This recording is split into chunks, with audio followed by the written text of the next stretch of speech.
Greetings fellow Decepticons, SoundBlaster1987 here with another monthly vlog. Today, for April 2024, I will be talking about the origins, history and potential future of one of DC Comics' most well-known pranksters, Harley Quinn, sidekick and ex-girlfriend of the Joker.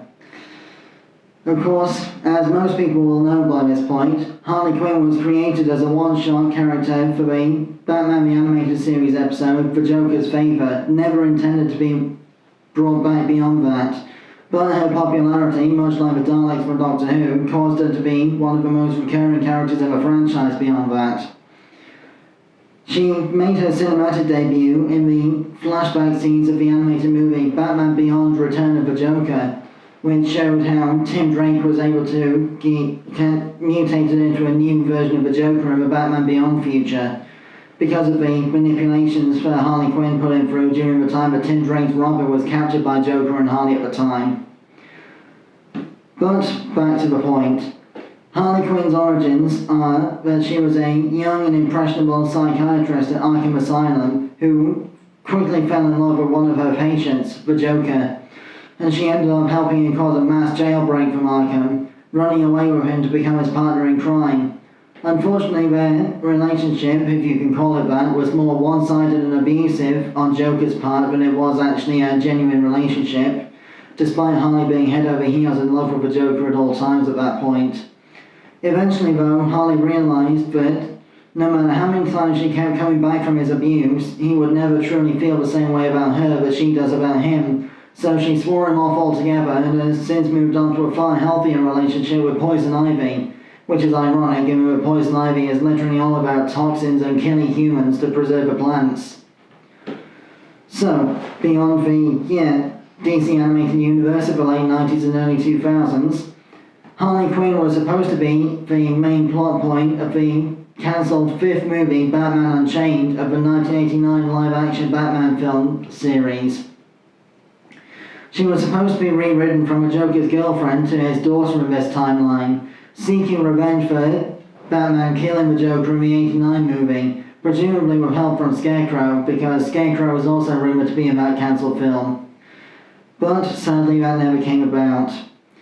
Harley's next appearance after the DC animated universe was in the 2004 series, in which she was a TV show host with a sort of similar psychology-type background, who wanted revenge on her TV executive producers for cancelling her show from under her just before her big Valentine's special came out.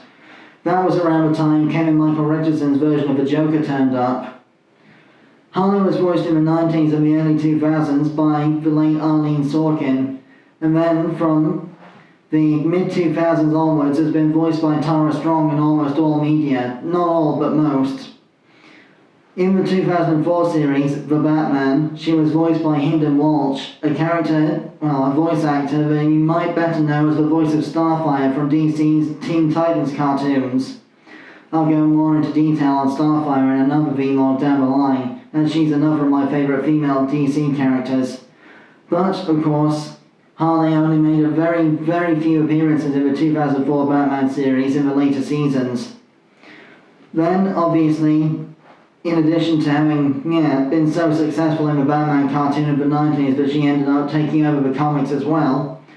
Harley was even adapted indirectly back into the Adam West series of 1966, both in a comic book spin-off miniseries set in the 66 timeline and in the animated Batman vs. Two-Face movie.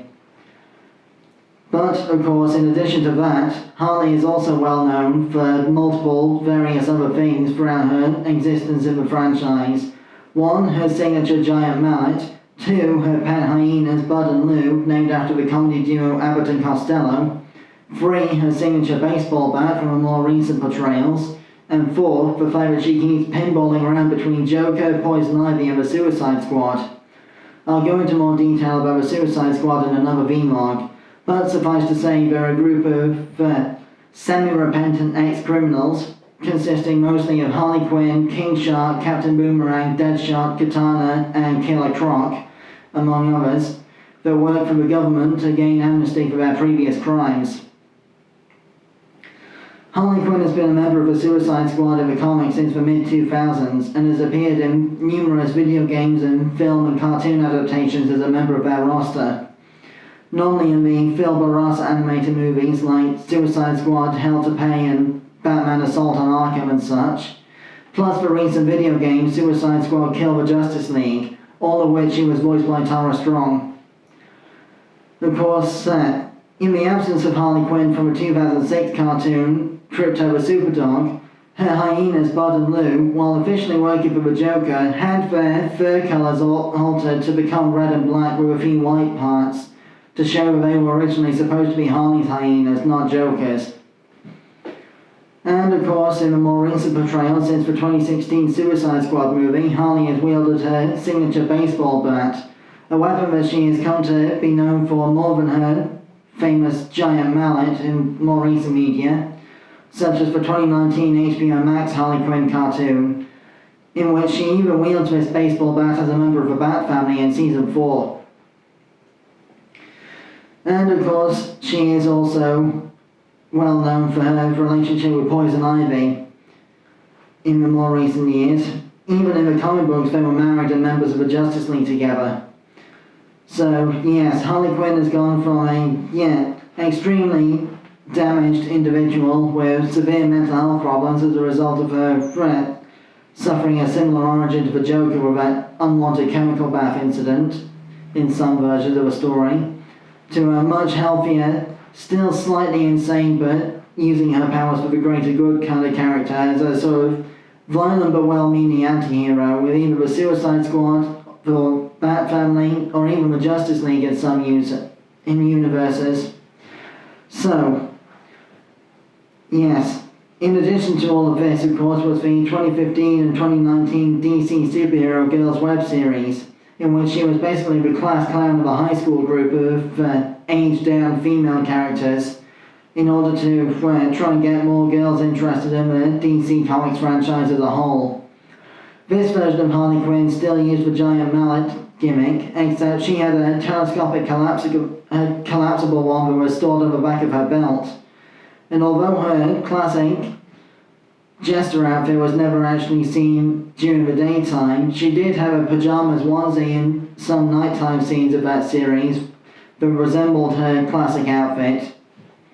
And of course there have been some outings more recently from the return of the 90s DCAU universe, such as the 2017 film Batman and Harley Quinn, that showed Harley Quinn in her classic jester outfit from the original time when she was loyal to the Joker. So, that more or less concludes my vlog of the history of Harley Quinn, and my next vlog in May will be about the Fett family from Star Wars to tie in with May the 4th. The last thing I can really say about Harley Quinn is that she's kind of been sidelined recently due to this new purple-clad roller skate villain, Punchline, taking her place as Joker's new sidekick, which did lead to a bit of jealousy at one point. And also in the new 52 timeline of the comics, she has her own gang of, she calls it the Gang of Harleys in New York City, where she's basically got a group of like-minded anti-hero vigilante friends that dress up like Harley and have got similar sort of nicknames and code names such as Harley Queens, Harvey Quinn, etc. I'll go into detail more about them in another video down the line, but I have also created a vlog previously, in fact my first ever vlog, no wait, not my first one, my 10th one actually, of the evolution of the romantic relationship between Harley and Ivy, which I'll link in the description below. So, with that said, I've been SoundBlaster1987, thanks again for watching, and my next video will be my review of Legacy Transmetal 2 Megatron from the Transformers line. Till then, to all are one.